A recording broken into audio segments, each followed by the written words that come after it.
Hi, everyone. Thank you for joining our webinar session tonight.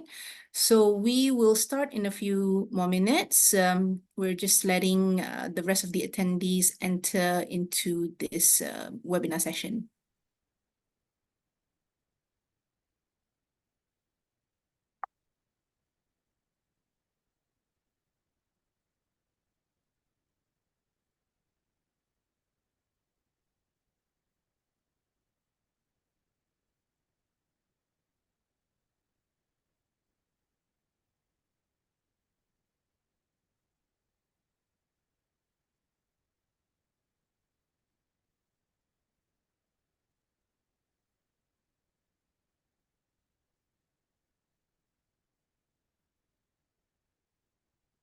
Hi guys, for those of you who have just joined us, we will begin the webinar at 8:02.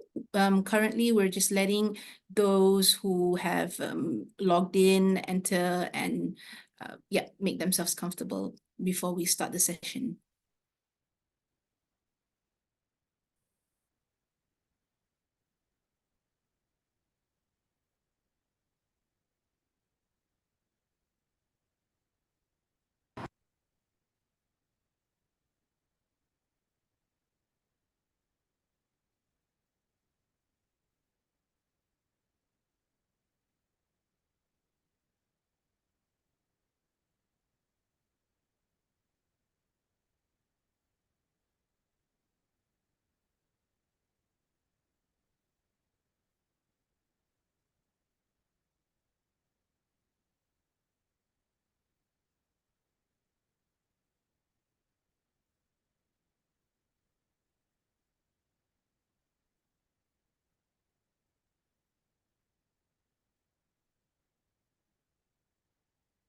All right, so good evening, everyone. My name is Nurul, and I am the pre-assessment consultant for GMS.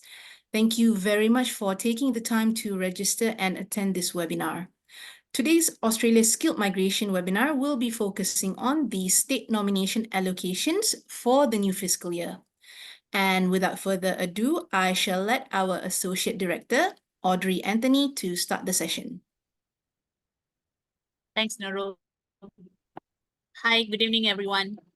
Hope you all are well settled. It's Monday. Hope you've had your breakfast, your dinner, and ready for this webinar. It's going to be a very short update. Basically, I think I've not done a webinar for about 2 months now.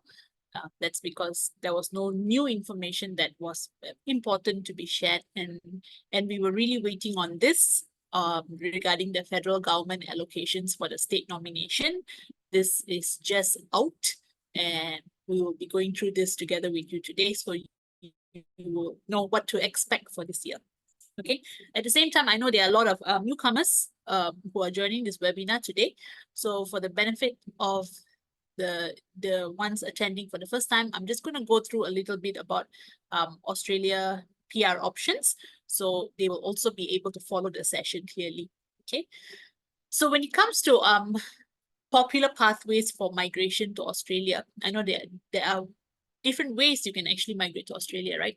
One of the most popular pathway is general skill migration, which is what we will be discussing today.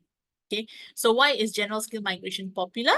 Because this is the way to migrate into Australia without you needing to have a job offer or an employer support from Australia.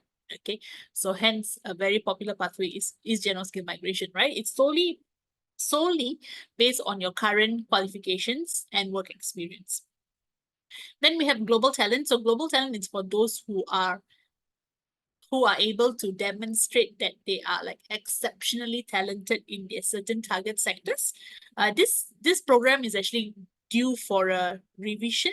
So by end of the year, global talent will no longer exist, but it'll be coming under another visa called National Innovation Visa too. And we do not have any information on how this National Innovation Visa is going to be. Okay. So number 3, employer sponsor. Employer sponsor visa is actually another top program for the Australian government, because employer sponsor is a visa pathway where it's really designed in a way to directly address the shortage of skills in Australia. So when we say directly, that means you already have an employer who's waiting for the talent to come and join, waiting for the worker to come and join. And this typically is very fast. You can even get the visa within 6 months or so.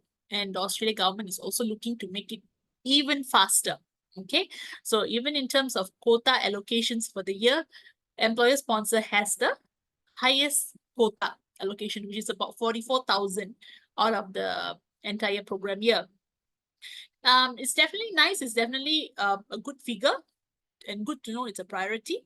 But the reality is, it is not that easy to do this visa, right? I mean, it's easy to do, to get this visa, especially when you're not in Australia, because the most important factor here is you need to have an employer, a business in Australia who is willing to give you the job offer and sponsor your visa. Okay. So generally for offshore applicants, the more popular pathway naturally is number one. But if you do work in companies that has presence in Australia and you're looking for an intercompany transfer, then it falls into number three. Okay. Then of course, family sponsor. Naturally, if you're already a PR, you want to sponsor your parents, your spouse, or your child, that's possible. Last but not least, business innovation and investor stream. So this program has been halted for effectively, I would say, a year. And again, by end of the year, we would know what is the fate of business and investors who want to migrate to Australia. Again, this is going to be under the new National Innovation Visa. Okay, so that's a bit about the popular pathways of migration to Australia. Let's now zoom into general skill migration.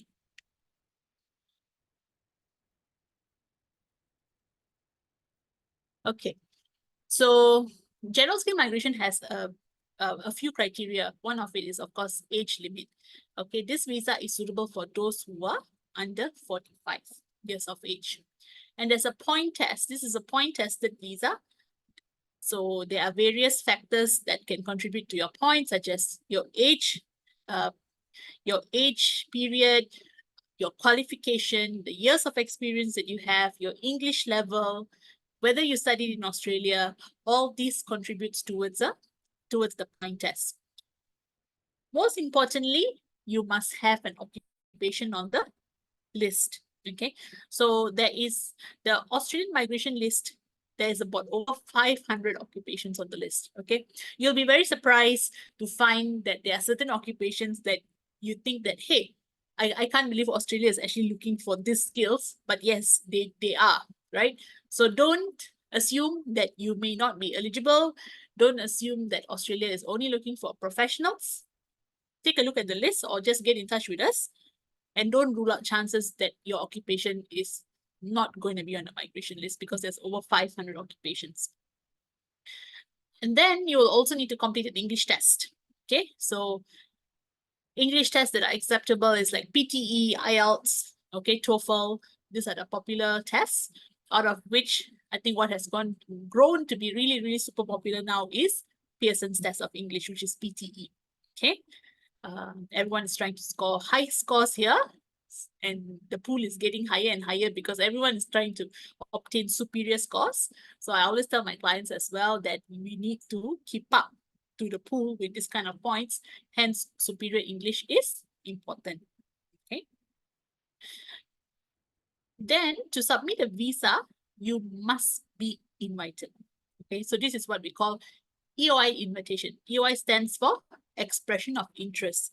So you're basically submitting your profile into the pool, and what does this profile entail, right? It'll basically show what are your points, what is your occupation, right? What is the number of years of experience you have. So we submit this profile on your behalf, and then you need to wait for an invitation. So what is the basis to get an invitation?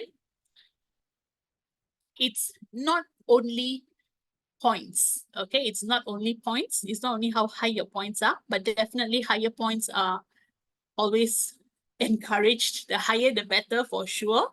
But sometimes we just cannot say it's just okay. If you have 90, you are going to get it. No such thing. Sometimes it also depends on what is the demand of the state at that point of time, whether they want your occupation or not. So we got to be patient to wait it out. All right. But once you've gotten the invitation, then of course another important part is to complete health checks and police checks. So as long as so health check is a basic check just to rule out critical illnesses, and police check is just to be clear from criminal record, right? So that is the basic criteria. So under general skill migration, there are 3 different visa classes: 189, 190, 491. So 189 is skill independent. So skill independent means there are no third party involved in picking out your EOI profile. So your profile is submitted to like a general federal government pool. And how do you get invited? It's just basically through an automated system that picks out highest points first. Okay, or basically how they have actually programmed the system to pick it out that way. So for example, they would set parameters like, okay, for health occupations, I'm going to pick people from 65 points. Then for IT, I would want 85 points. So that's how it actually goes. All right. What's important to know, especially today, is in relation to state nomination, right? So for state nomination, what you need to know is both subclass 190 and 491 are both state nominated visas. Meaning, in order for you to submit this visa, you first need to get a state to nominate you, all right? 190 gets you a direct PR, whereas 491 gets you a TR first. A TR that can be converted to a PR later, okay? But the way of application of both these visas are totally the same, right? So how does a PR work? If you have a PR, all you need to do is live anywhere in Australia for 2 years, okay? You will have a moral commitment to be in the state that nominated you for the first 2 years. That's part of your agreement, like a gentleman agreement with the state.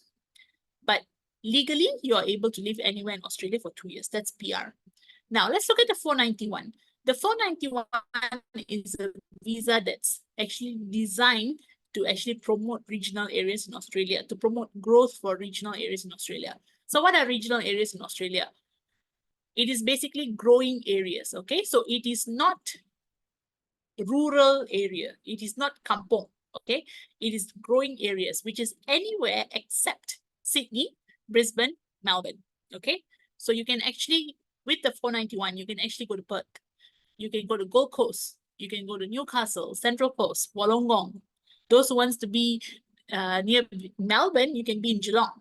Okay, so these are all regional areas. So that's the 491.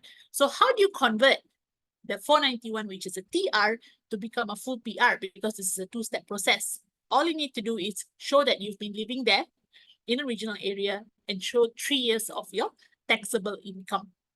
Okay, so the fact that the way of gauging is just taxable income, it's so flexible. You do not need to go back into working to your back to your nominated occupation. So let's say you applied as a customer service manager for this purpose of the application. But once you go to Australia, you get another job as in sales. You can, right? You do not need to go back to your nominated occupation as what is stated on your application. You can even set up a business. All you need to do is be a taxpayer for these 3 years, and then you can convert to PR. Okay, so these are the visa classes, and 190 and 491 are both state nominated visas. So let's see how the quotas are in a bit. So this is the process for skill migration. Again, this is for those who are not too clear on how general skill migration works. This is how it is. It's all step by step. The first step is basically to get your skills assessed. So remember I said there's 500 overall occupations.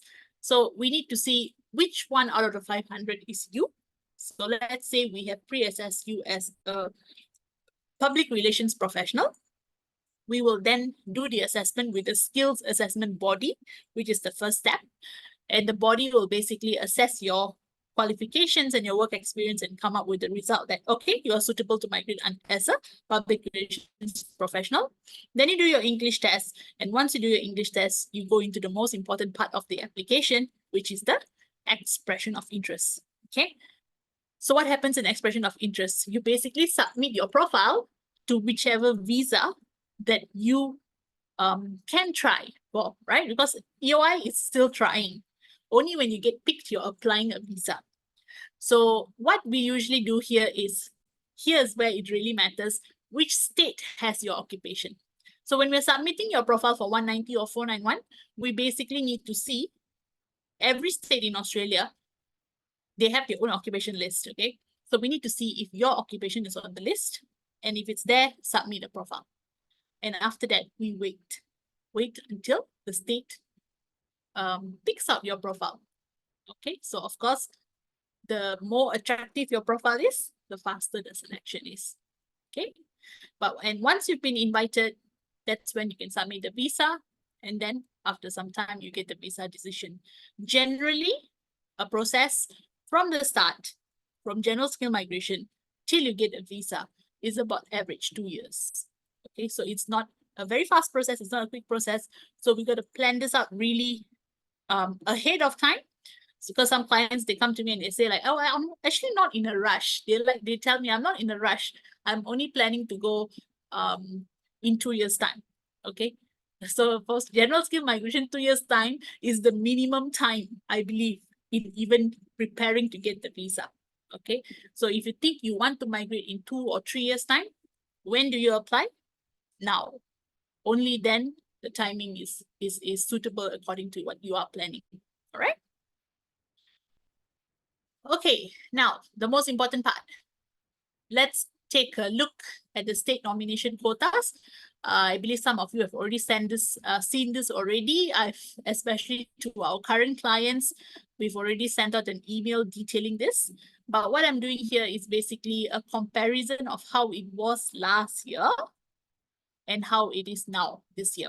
Okay, so finally, it's nice to be able to say and to tell our clients like, hey, we have better news this year. Okay, better news because quotas are higher. So last year has been really, really competitive. Really competitive, as in the number of invitations being issued by states were really, really scarce. Okay, that's what we've seen. That's what we've seen in our other branches as well. Okay, so with 2024, which is we just started, right? Our new fiscal year just started 1st July 2024. We can see that for 190, at least there's about 6,000 more. Okay, 6,000 more. And for 491, about 3,000 more. So in total, over 9,000 collectively. Now let's look at the states that have increased in their quotas. It's basically every state except Queensland. Okay, so Queensland, if you ask me, it was already very competitive even this past year. So when quotas are now slashed to 600, I would expect two things. Either the requirements are going to go higher. Okay, they might want to have a higher requirement, so because they're giving out less, so requirements will be higher, or we're not going to see much invitations coming from them, especially for offshore candidates. But it's really good to see states like South Australia, Victoria is very popular, all having very healthy quotas. And the biggest jump I would say is actually by Western Australia. So Western Australia in total, they have 5,000, okay? They have 5,000, which is just equivalent to Victoria, which is something new because Victoria, they always had a larger migration program, right? Because, you know, Melbourne and all that. But this year, WA has come up with 5,000 quota. The WA has given 5,000 quota, okay? So, which is interesting. I think that if your occupation list is actually on that, we should tap into it, right? I have done some specific highlights on WA as well. Then we can go through that in a while.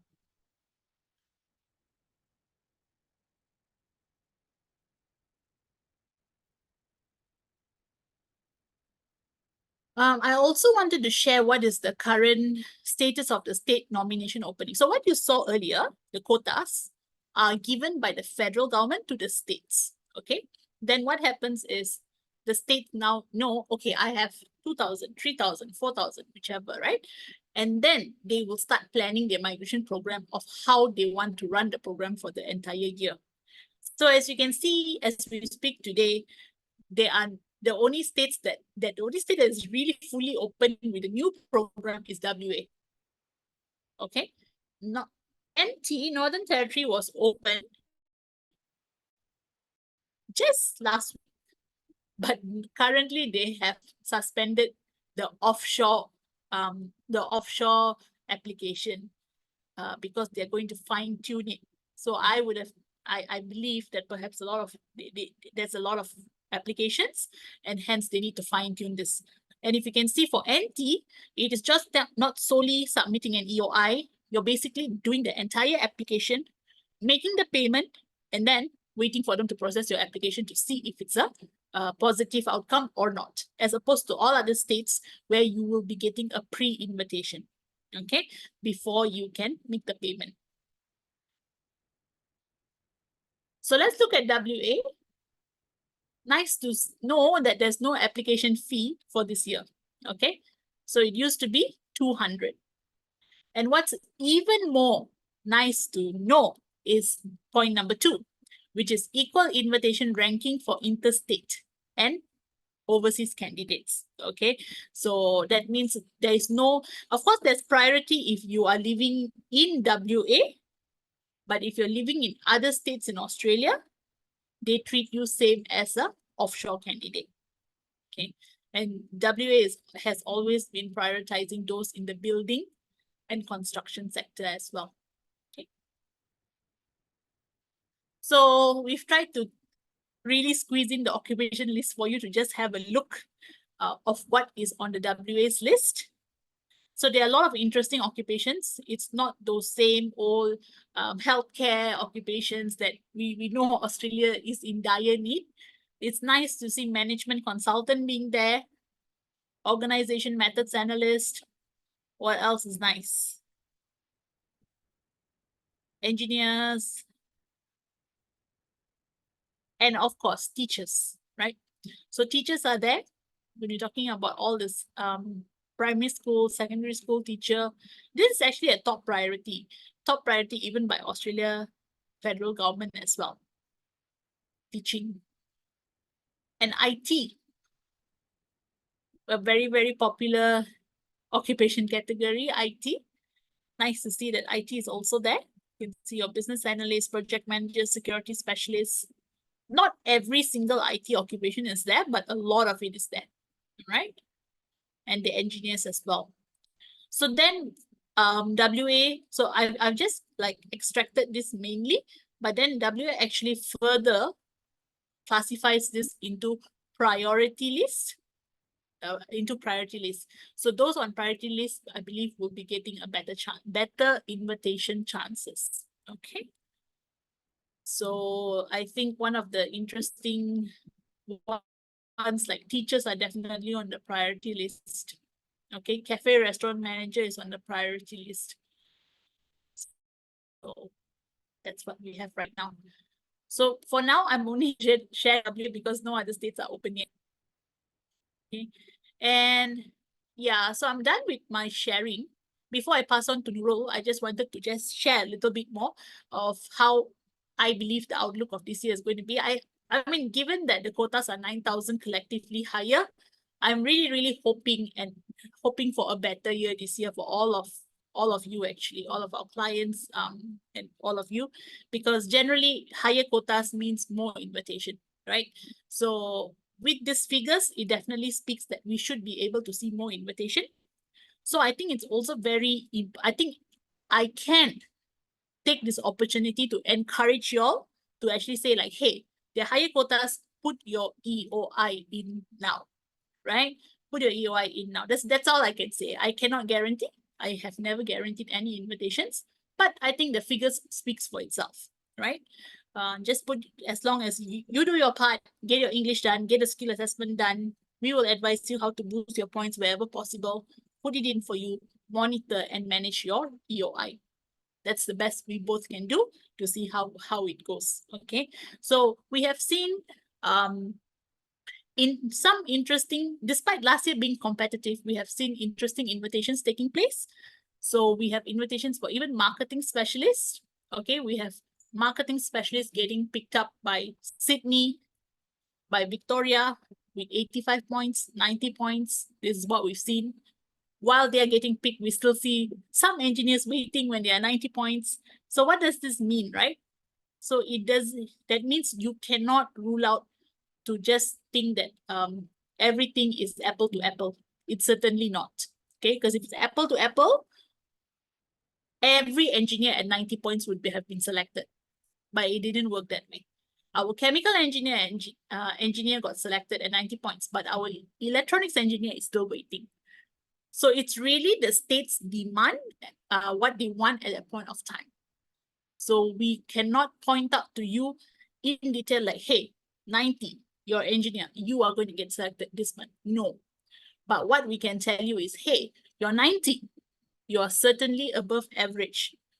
Good point standing. Put it in and wait in good faith. That's what we need to do, right? So I think we have all the good pointers and signals for this year that, hey, quota is high. So please don't delay. Put in your EOI, all right?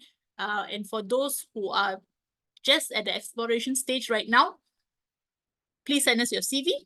We will assess your eligibility and see what is your point standing and guide you accordingly if this is something that you should explore or not. Okay? So all the best, guys. It's a great year that we want to look forward to. Okay. Thank you, Nurul. Over to you. Thanks, Audrey, for sharing your insights on the new state allocations with our attendees today. So before we move on to the Q&A session, I just want to do a quick background intro about GMS for the benefit of those who are joining our session for the first time. GMS, or Global Migration Solutions, is an Australian government licensed migration company.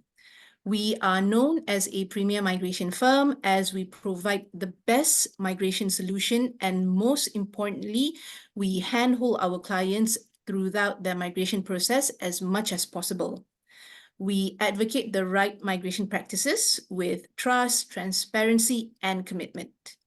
So what makes us different, compared to other agencies out there is that we actually don't have a sales team, as we do not encourage candidates to be advised by a salesperson. Your eligibility assessment will only be undertaken by our consultants. Apart from that, all our team members are equipped with relevant migration knowledge. So when you call us to inquire, they will be able to provide you with basic information. And in these photos that you see here are basically our team working closely with the Australia State government representatives and our partners. So we have over 20 years of experience, and we have successfully assisted over 13,000 families worldwide, with more to come in the pipeline. To date, our success record is 99%. And here is about our programs. So what you see here is actually, even though we are the pioneers of Australian migration, we also provide migration services for these 3 other countries as well. Like for New Zealand, for example, we do the Entrepreneur Plus visa and Migrant Investor visa. And for Portugal, we do the Golden visa and the D7 visa. And for the United States, we do the EB5 investment visa.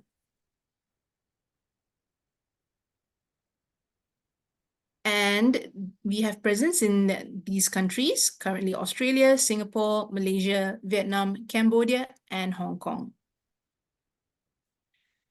So in this slide, what you see here is, apart from Desmond, our managing director, we also have 2 other migration specialists, which is James Allen Hall and Audrey Anthony.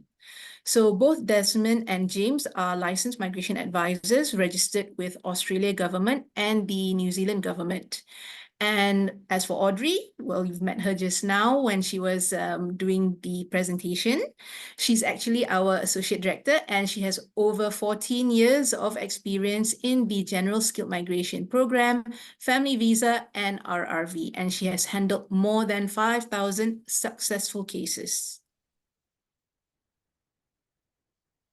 So this is a snapshot of James and Desmond's registration on the Australia government website. You can easily find their details there. And apart from that, so what's another thing interesting about us is that we are also the only migration agency in Malaysia that was awarded the Top 25 Migration Agency CEO Award from U Global, which is a migration magazine based in the United States. And yeah, on the left side of this slide, you can see our industry recognitions awards, top 25, top 50, top 100. So what's next? Basically, the first step that you need to do if you are keen, on proceeding with Australia as your migration destination, call us, WhatsApp us, or email us to book your free consultation. And then we will pre-assess your eligibility by reviewing your CV. So that's basically the second step. And then once we've confirmed that you are eligible, we will, of course, proceed with either a face-to-face consultation session or a Zoom consultation session. Depends on what is convenient for you. And lastly, of course, it will be up to you to make that decision that will last you a lifetime. So, okay, what you see here is our QR code. When you scan this, it will actually take you to our online form. So that's part of the first step, basically, for us to get understand your background, get more details. It will actually just take you less than 3 minutes to fill in the online form. So once our team receives your details, we will be in touch to assess your eligibility and, request for your CV. So this QR code is for our social media. Do scan it and follow us on all of these platforms to get all of the latest updates, as we do update them quite frequently from time to time. All right, so the session that I believe a lot of you have been waiting for. Okay, since I can see that we've received quite a number of questions, I'm just going to select a few on the most relevant topic. Questions that are relevant to today's topic. Okay, so the first one, regional excludes Brisbane. Previously, it includes Brisbane, right, Audrey? No, Brisbane was always not regional, in fact. Even so, this latest list took place in November 2019. So before November 2019, the regional areas were much lesser. So Brisbane was always non-regional, actually. So before 2019, Perth, Gold Coast, Newcastle were all not regional.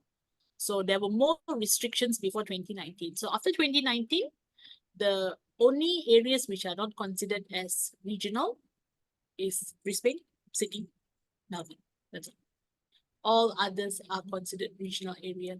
So Brisbane was always not regional.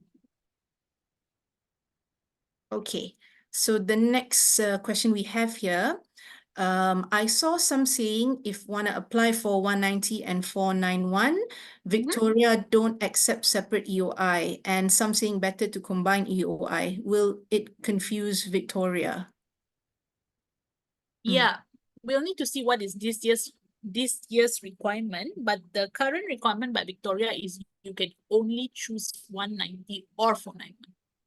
Because for Victoria, it's just not about EOI, you would also need to submit an ROI. So registration of interest. So as part of the registration of interest, you can only pick one visa class.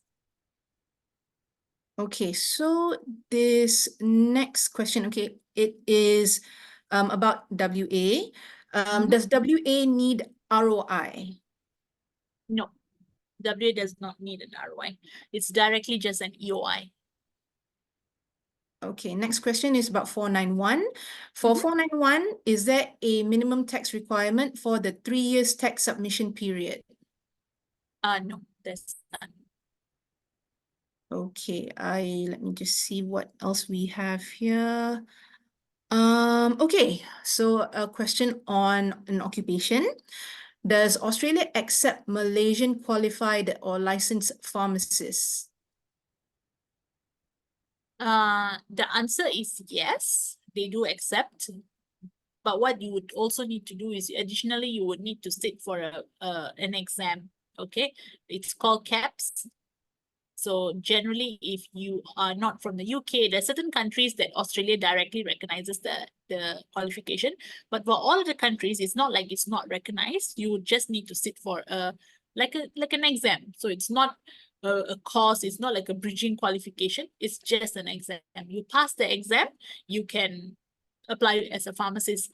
In fact, we have like 2 or 3 pharmacists just recently over the span of 2 years they've done. So the person is a graduate from, I think, University Utara Malaysia, working with the government, managed to get a 190 successfully.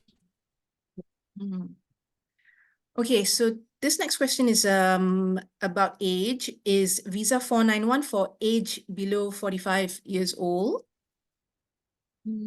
Yes, that's right. As long as the visas are under general skill migration, the cutoff is 45.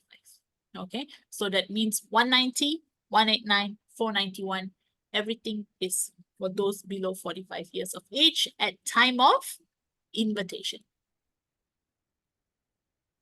Okay, next question, again on WA. I can see teacher is on WA list. Is Malaysia teaching certification recognized in Australia? Can a teacher start teaching in Australia once accepted as PR? Okay. So Malaysian qualification, we need to see what is the level of the qualification. Okay. So for example, what is quite common here in Malaysia is actually a postgraduate diploma. They call it a diploma. In fact, Nurul, I was just talking to you about this today, right? Yes. They call it a diploma, perguruan, I think, right? But that diploma you can only do the diploma if you already have a prior bachelor degree. Okay, so the fact that you already have a bachelor degree and then you do this diploma, technically it's so when some of my clients have done this previously and they've checked, it's actually a postgraduate diploma. So if it's a postgraduate diploma, what is really important is you have completed minimum 45 days of supervised teaching in the school setting, okay? Which is like your practicals, right? So when you do teaching, they will place you like for 3 months in a primary school or a secondary school. You must complete that. That is like the most important requirement by AITSL, Australian Teaching Institution, right? So as long as you've covered that 45 days of supervised teaching, then you will qualify for the skills assessment to apply for Australian migration. Then later, when you want to really teach in Australia, you need to be registered with the teaching board in Australia. So it's not direct because every state has got their own teaching board. You need to just get registered to teach in a school. Okay, so I will take one last question before we end our session tonight. Let me see.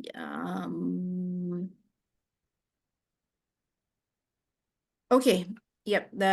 This one is about EOI. Before applying EOI, is it possible to know if my score is competitive, i.e. above average or not? So this is where our assistance as your migration agent will come in. So Audrey will explain further on this. Yeah, so certainly. I feel that is the best that we can actually do is to guide you correctly, right? So that is part of our free eligibility assessment, part of our consultation. So once you send us your CV and you're eligible, you meet with us for a consultation, and the consultation will be done directly with me or Desmond, okay?